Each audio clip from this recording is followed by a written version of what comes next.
Good morning students.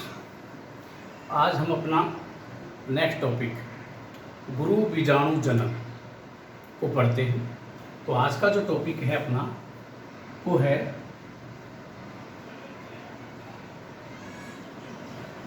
Mega sporangium,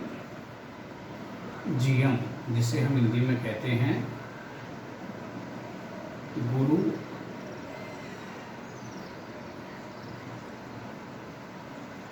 बीजाणु जनन। इससे पहले हमने एक टॉपिक पढ़ा था, आपको ध्यान होगा, लघु बीजाणु जनन। सेम उसी प्रकार से यहाँ हमें इसको देखना है। गुरु बीजाणु जनन की क्रिया होती कहाँ है? हमने ओव्यूल पढ़ा था। तो ओव्यूल के अंदर एक संरचना होती है जिसे हम कहते हैं न्यूसेलस यानी बीजांडकाय। तो बीजांडकाय की जो हाइपोडर्मल सेल्स होती है, इसकी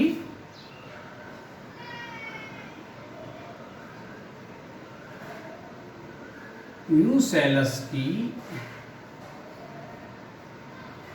हाइपोडर्मल सेल्स यानी अधिचर्मीय जो कोशिकाएं होती हैं, ये कोशिकाएं, इसमें से क्या है, कुछ कोशिकाएं, तो क्या इसकी कुछ कोशिकाएं जिनका आकार बड़ा हो जाता है, जिनका आकार बड़ा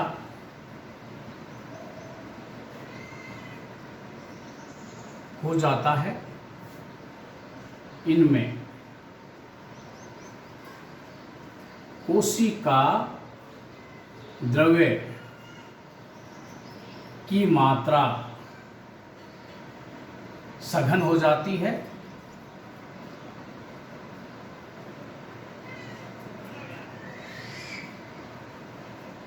वह केंद्रक का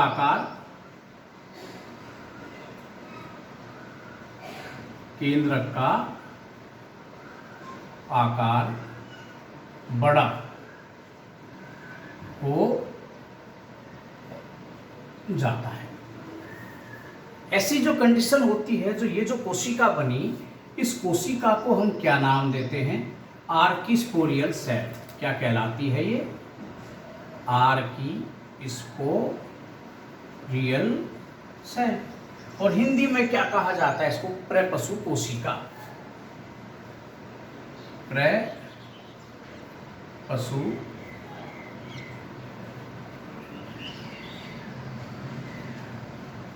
कोशिका। अब ये जो प्रपशु कोशिका बनी है, इस प्रपशु कोशिका के अंदर आगे चलकर एक विभाजन होता है जिसे हम कहते हैं पेरिक्लिनल डिवीजन। पेरिक्लिनल डिवीजन यानी कि परिणतिक विभाजन। परिणतिक विभाजन। इस विभाजन से एक तो बनती है आउटर सेल और एक बनती है इनर सेल। आउटर सेल है जिसे तो हम क्या कहते हैं? प्राइमरी पैराइटल सेल यानी कि प्राथमिक वित्तीय कोशिका। और अंदर वाली है उसे हम क्या कहते हैं? प्राइमरी स्पोरोजीनस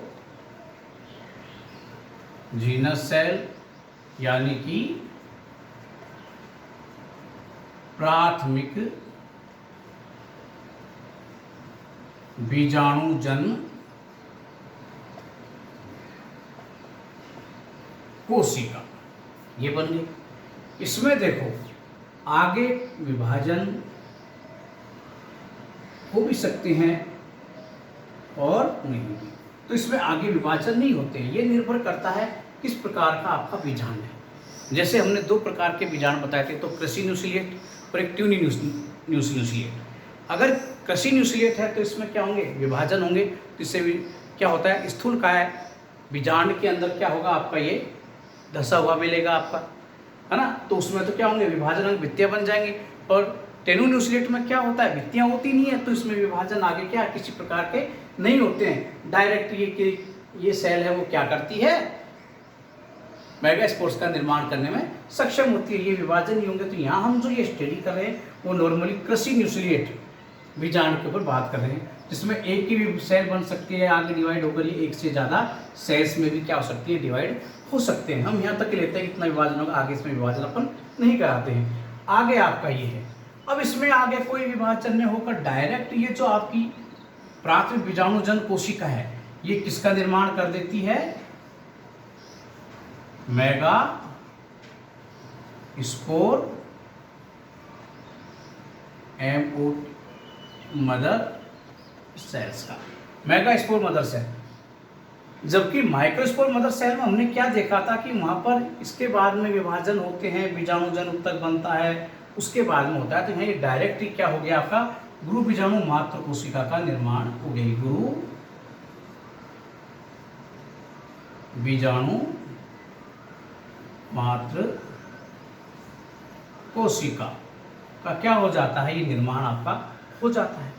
अब इस कोशिका के अंदर आगे चलकर विभाजन होता है, कौन सा, अर्धसूत्री विभाजन। और अर्धसूत्री विभाजन से अपने पास क्या होते हैं, चार क्या मिलते हैं, लीनियर, यानी एक सीधी रेखा में लीनियर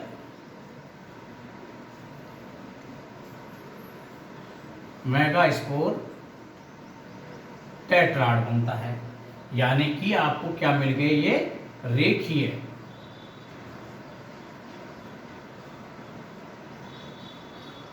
गुरु बीजाणु चतुष्क क्या होते हैं, ये आपको प्राप्त यहाँ हो जाते हैं। ये जो चार गुरु बीजाणु आपके मिले हैं, इन चार में से क्या होता है, तीन जो मेगास्पोर हैं ये तो हो जाते हैं डीजनरेट,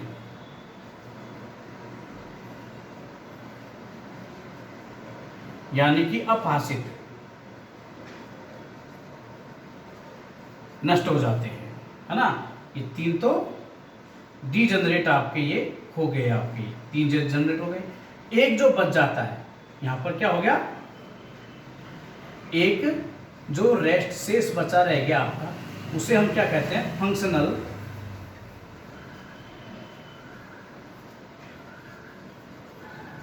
मेगास्पोर, क्रियात्मक मेगास्पोर कहलाता है। ये जो डीजनरेट हुए हैं ये क्या करते हैं, आगे चलकर इस फंक्शनल को पोषण प्रदान करते हैं।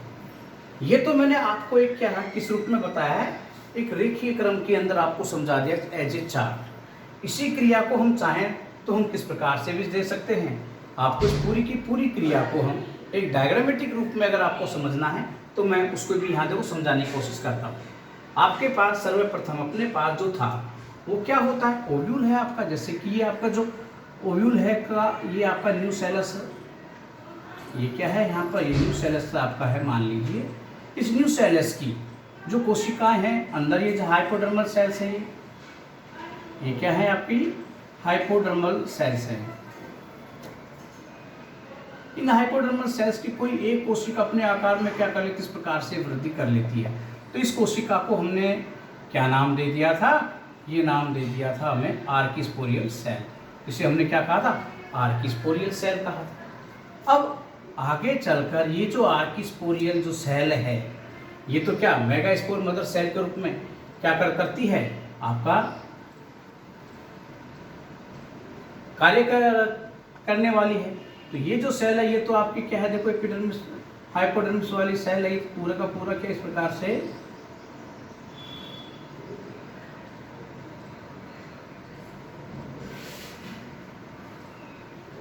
ये जो सेल है इसमें क्या होगा, जैसे कि ये जो कोशिका है आपकी, इसमें जो विभाजन हो गया ये ऐसे विभाजन हो गया। एक है ये ऊपर वाली, ये तो आपकी बाहर वाली है, इसको तो हमने क्या नाम दिया, इसकी बाहर वाली इसको कह दिया ये प्राथमिक कोशिका थी। और ये जो रह गई आपकी, इसको हमने क्या कह दिया, प्राइमरी बीजाणुजन कोशिका, है ना। अब ये प्राइमरी बीजाणुजन जो कोशिका है मैं इसको बाहर निकाल देता हूँ। अब ये जो प्राइमरी गुरु बीजाणुजन जो आपकी कोशिका है, मान लीजिए ये है। अब इसके अंदर द्वितीय कोशिका तो बाहर है, उसको छोड़ो आप। अब इसमें क्या होगा, ये आगे चलकर किस रूप में कार्य करने लग जाती है आपकी ये जो कोशिका है, जिसे हमने क्या कहा है, प्राथमिक बीजाणुजन कोशिका, प्राथमिक बीजाणुजन कोशिका। इसमें हमने करा दिए क्या, अर्धसूत्री विभाजन में, अर्धसूत्री डिवीजन। ये अर्धसूत्री डिवीजन होगा तो आपके पास जो पूरे कितने थे, 1 2 3 और 4, ये 4 क्या होंगे, गुरु बीजाणु, जो कि क्या है, बिल्कुल एक लीनियर क्रम में होते हैं आपके, ये रेखीय क्रम में प्राप्त होते हैं। अब ये जो रेखीय क्रम में जो ये प्राप्त हुए हैं आपके चारों, 1 2 3 4, इसमें से क्या होगा आपके 3 तो देखिए नष्ट हो जाते हैं, है ना। जैसे ये मान लीजिए आपके 3 हमने क्या हो गए, अपाशित नष्ट हो गए। एक ये बच जाता है, बचा हुआ कहलाता है क्रियात्मक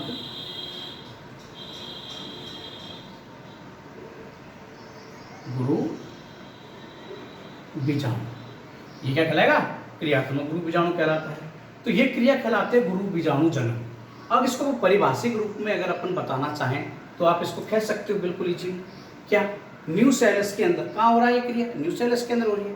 तो न्यू सेलस के अंदर आर्किस्पोरियल सेल से क्या, आर्किस्पोरियल सेल से क्या हो रहा है, गुरु बीजाणुओं के बनने की जो क्रिया है उसे हम क्या कहा जाएगा, गुरु बीजाणु जनन कहते हैं। गुरु बीजाणुओं के बनने की क्रिया को गुरु बीजाणु जनन कहा जाता है।